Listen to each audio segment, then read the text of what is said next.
Hello, my friends. I am so glad to be back with you guys, ready to read for you guys.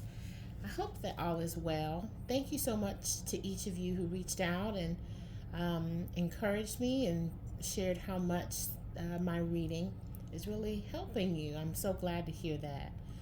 Um, so, why don't we just get started, right? We left off in Module 8, page 248, Module 8, Mendelian Genetics. I am beginning with the first paragraph. Here we go. Ready? Sex linked genetic traits exist because the Y chromosome does not carry as many alleles as does the X chromosome. As a result, there are some traits for which alleles only exist on the X chromosome and not the Y chromosome. In essence, this means that for certain genetic traits that reside on the sex chromosomes, males have only one allele instead of two. As a result, expressing the recessive phenotype for such a trait is much more likely for males.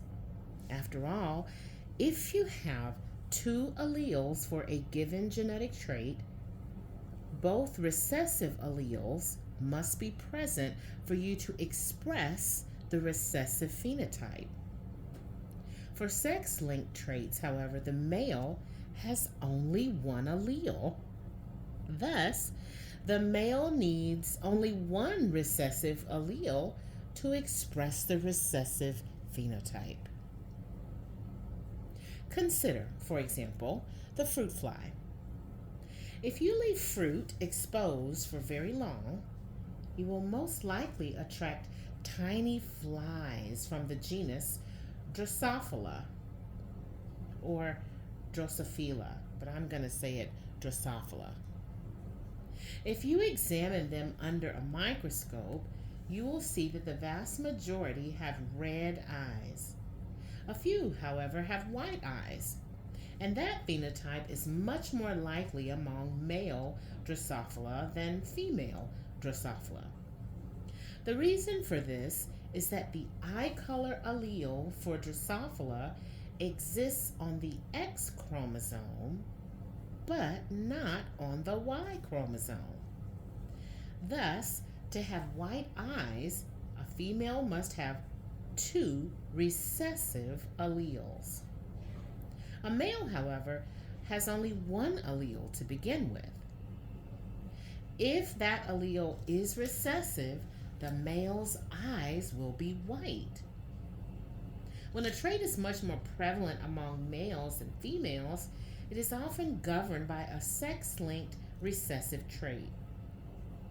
Medical scientists often use this as a means of trying to understand diseases and other health problems. Autism, for example, is a neurological disorder that affects 4 times as many males as it does females. Because of this fact, medical researchers think that autism has a genetic component that is sex linked. This has caused some medical researchers to concentrate on studying the differences in X chromosomes between autistic and non autistic people, hoping that such analysis will help them find the genetic component to autism. In analyzing sex linked characteristics, we can still use a Punnett square. The notation has to be a little more involved, however. Instead of just representing an allele with a capital letter when it is dominant and a small letter when it is recessive, we have to note the fact that it exists only on the X chromosome. We do this by using an X with a superscript. In the case of Drosophila, for example, we could say that the allele for a red eye can be noted with an XR. The X refers to the fact that it is carried on the X chromosome, and the capital R indicates that it is the dominant allele. The recessive white allele, then, would be noted as X little r. The Y chromosome from the male has no allele, so it will just be noted as Y, capital Y. Let's see how this notation works in an example. Do you see the reasoning behind sex-linked characteristics? If we build the Punnett square showing that the allele exists on the X chromosome but not on the Y chromosome, predicting the sex and phenotype of the offspring is a piece of cake. Try your hand at it with the following experiment. Once again, the answers to the experiment can be found after the solutions to the study guide for this module. A more complete understanding of genetics. Although Mendel's principles form the basis of understanding how traits are passed from one generation to another, we have learned a lot more about genetics since Mendel's time. And we have found that Mendel's principles are only the first step in understanding this fascinating process. Although many traits follow Mendel's principles quite well, there are, not surprisingly, several exceptions to Mendel's principles, and we want to briefly mention them here. Although many traits are caused by a specific gene, many traits are also caused by the interaction of several genes. This is called polygenetic inheritance, and it is very common in creation. In fact, the majority of observable traits in people are determined by the interaction of several genes. Eye color, for example, is governed by the interaction of at least 3 genes in human beings. 2 of the genes are found on chromosome pair 15, and the other one is found on chromosome pair 19. If you're interested in learning the current theory for how these 3 genes interact to affect eye color, you should go to the course website that we mentioned in the student notes section at the beginning of this book. There's a link to a website that discusses this topic in detail. Height, skin color, and weight are other examples of polygenetic inheritance. Some traits are controlled by alleles that exhibit incomplete dominance. For example, snapdragon flowers can be several colors, including white, red, and pink. This is because there is an allele for red flower color and another for white flower color, but neither is dominant. If a snapdragon is homozygous in the allele for red, its flowers will be red. If it is homozygous in the allele for white, it will have white flowers. If a snapdragon is heterozygous, however, its flowers will be pink because neither allele is completely dominant. Instead, the 2 flower colors mix, forming a color between the 2.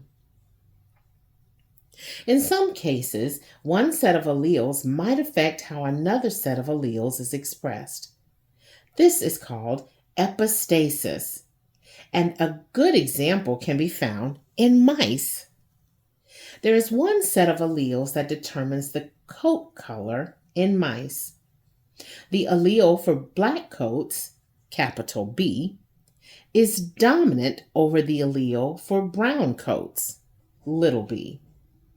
However, there is another set of alleles that determines whether or not this color is actually present.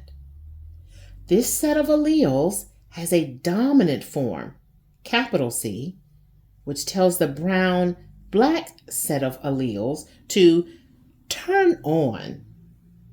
However, the recessive allele, little c, tells the gene to turn off. Thus, if the mouse has a genotype C, or C, little c, the coat will be either brown or black, depending on the other set of alleles. However, if the mouse has a little c genotype, it doesn't matter what alleles it has for the other set of genes. Those genes are turned off, and the coat is white. Sometimes a single gene can affect multiple observable traits, multiple phenotypes. This is called pleiotropy, and sickle cell anemia is a commonly cited example. In sickle cell anemia, a set of alleles on chromosome 11 determines a particular aspect about the shape of a person's red blood cells. If a person is homozygous in the recessive allele, his red blood cells will have a different shape from the normal red blood cells.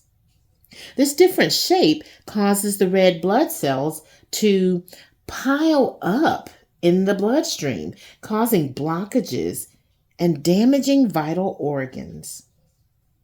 Anemia, pneumonia, heart failure, and several pain episodes are symptoms that can be produced by sickle cell anemia. Thus, all of those observable traits, or phenotypes, can be caused by being homozygous in just one set of alleles. Two more exceptions to Mendel's principles are best illustrated by discussing the genetics of blood type.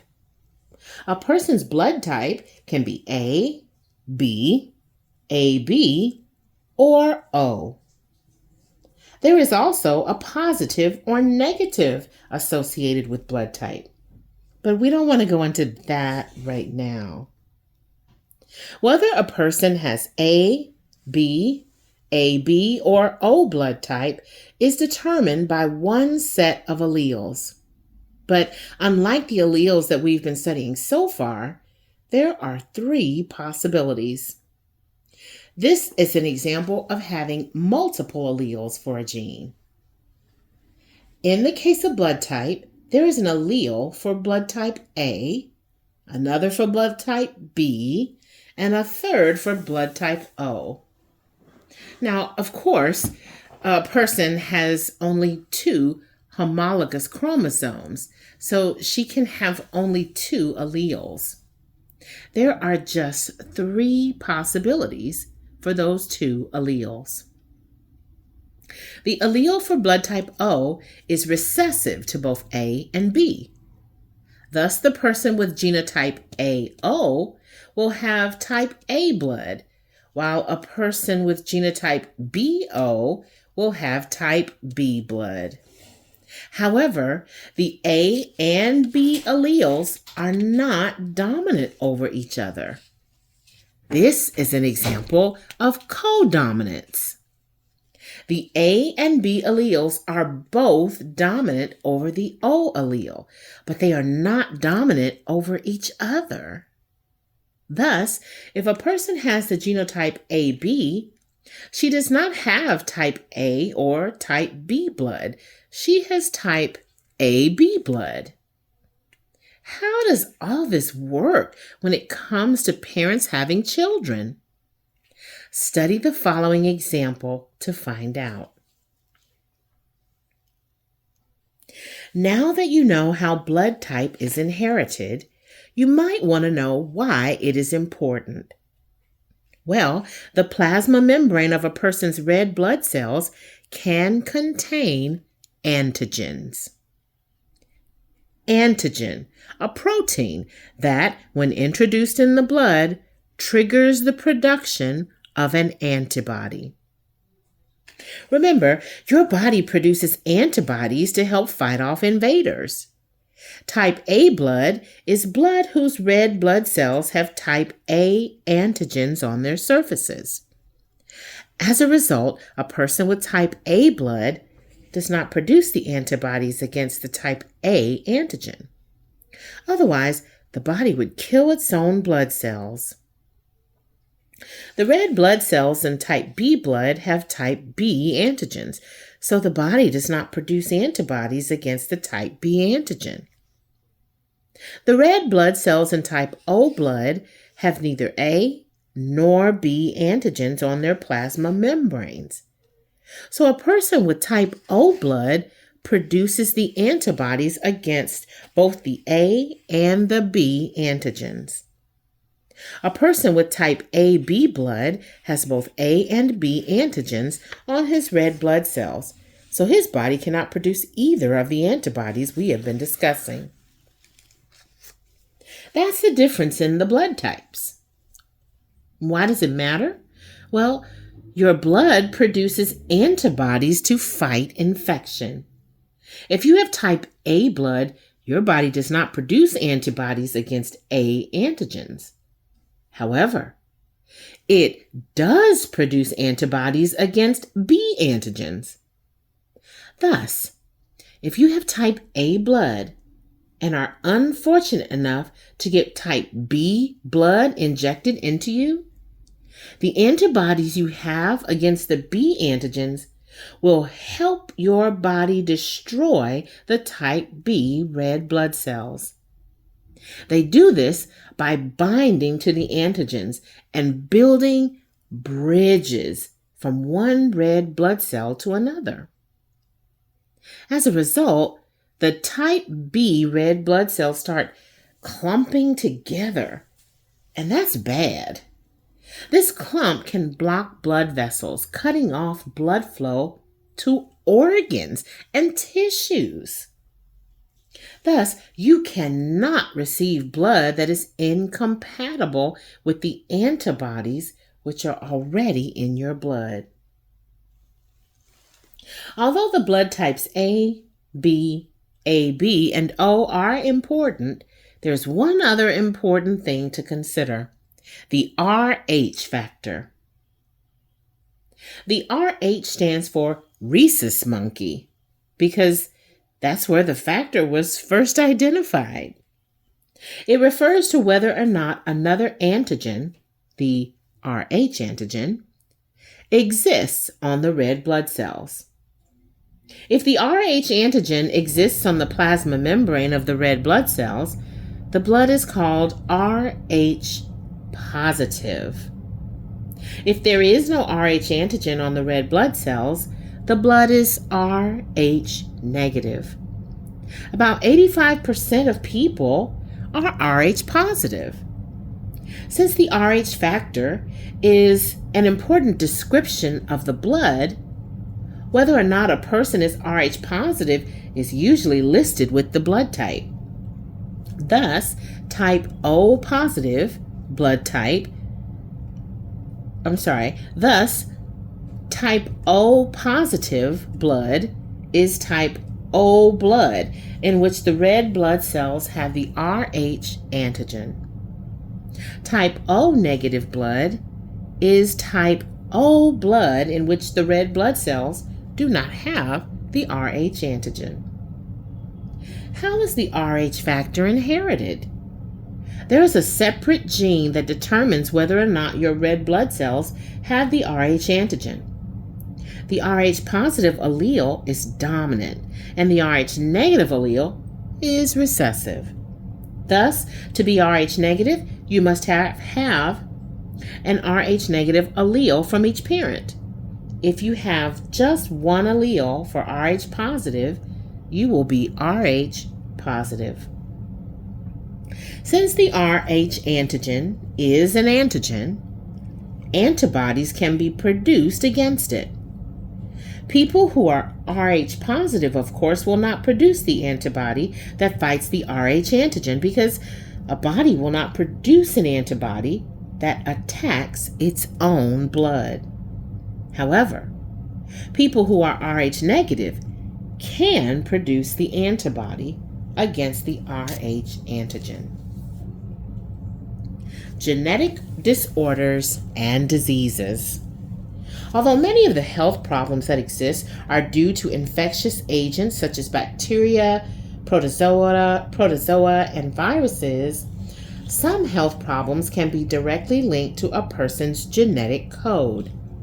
In general, there are at least 5 means by which genetic abnormalities can occur: autosomal inheritance, sex-linked inheritance, allele mutation, changes in the chromosome structure, and changes in the chromosome number. We will discuss each individually. When a genetic disorder is inherited from one of the 22 pairs of autosomes, it is called autosomal inheritance. Autosomal inheritance. Inheritance of a genetic trait not on a sex chromosome. In a genetic disease associated with autosomal inheritance, a gene exists on an autosome that causes a particular problem. Sometimes the genetic disorder is recessive, and thus the offspring need to have both recessive alleles in order to have the disease. In other cases, though, the genetic disorder comes from the dominant allele, and you must have both recessive alleles in order to not have the disease. In module number 5, we discussed lactose intolerance, which causes people to get sick when they eat too many dairy products. This is because those who have the disorder cannot properly produce one of the enzymes needed to digest lactose, which is the sugar that gives dairy products their sweetness. This condition is caused by a recessive allele.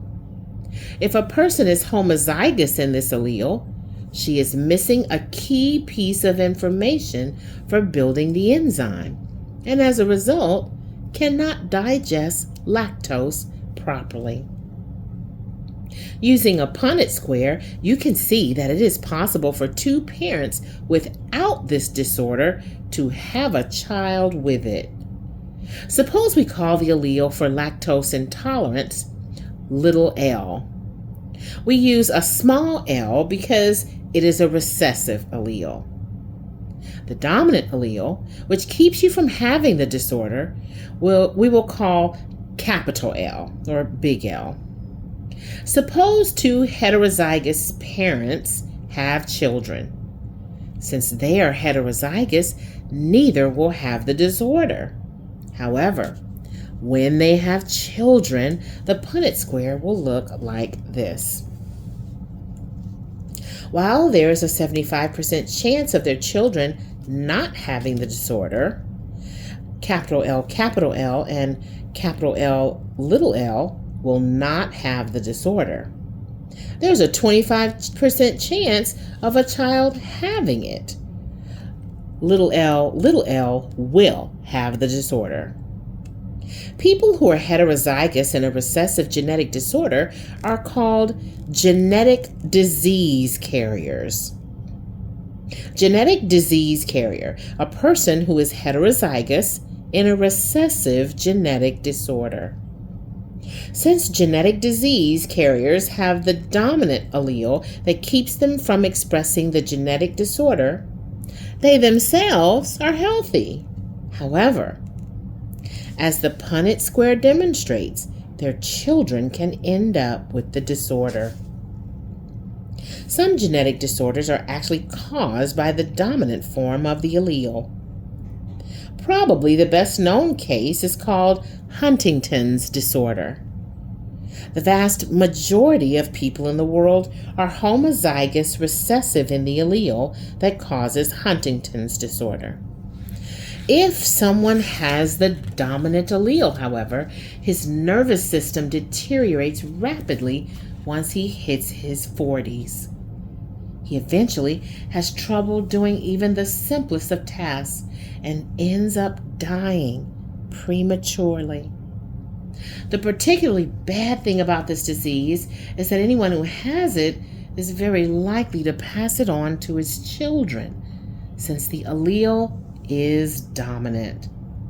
Even if someone who is heterozygous in the allele has children, even if someone who is heterozygous in the allele has children with someone that does not have the disorder, the children have a 50% chance of getting the disorder.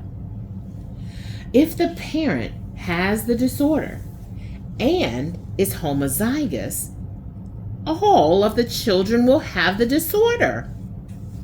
Unfortunately, most people do not know that they have the disorder until they are 40 or so, and by that time, they have had their children. As you saw in experiment 8.3, some genetic disorders are sex-linked. Sex-linked inheritance. Inheritance of a genetic trait located on the sex chromosomes. Hemophilia is probably the best example of a sex-linked genetic disorder.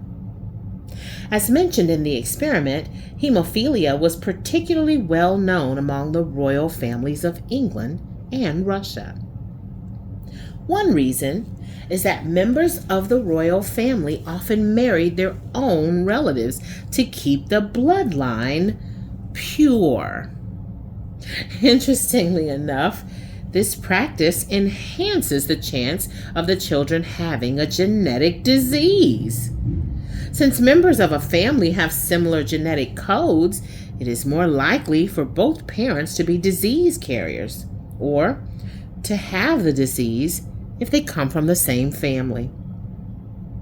Thus, having children with the disease becomes much more likely as well. This is one reason that most countries have laws against people marrying others in their own family. Sometimes, for reasons that we still do not completely understand, an allele will undergo a radical change during meiosis. When this happens, we say that the allele has mutated. Mutation, a radical chemical change in one or more alleles. Sometimes when this happens, the results are benign. Many times, however, the results are quite bad.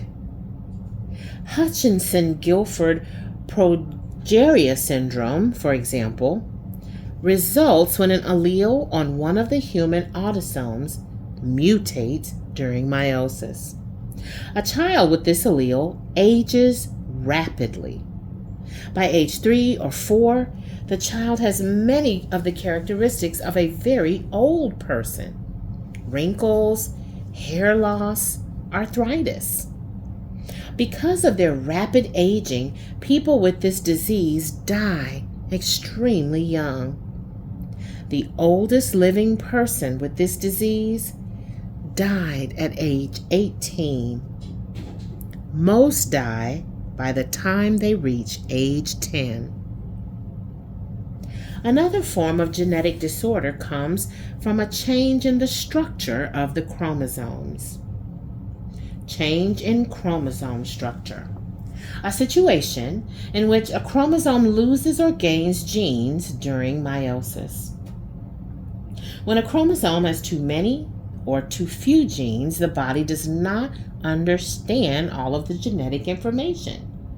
As a result, disorders occur.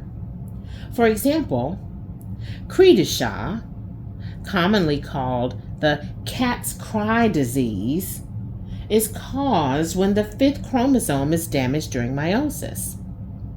The chromosome loses some of its genes, and a child produced by the damaged gamete will be mentally retarded. In addition, the child's larynx, the organ used to make sounds, is abnormal, and the infant's cry sounds like the meow of a cat. The last genetic disorder process that we want to discuss occurs when a person receives too few or too many of a particular chromosome. Change in chromosome number. A situation in which abnormal cellular events in meiosis lead to either none of a particular chromosome in the gamete or more than one chromosome in the gamete.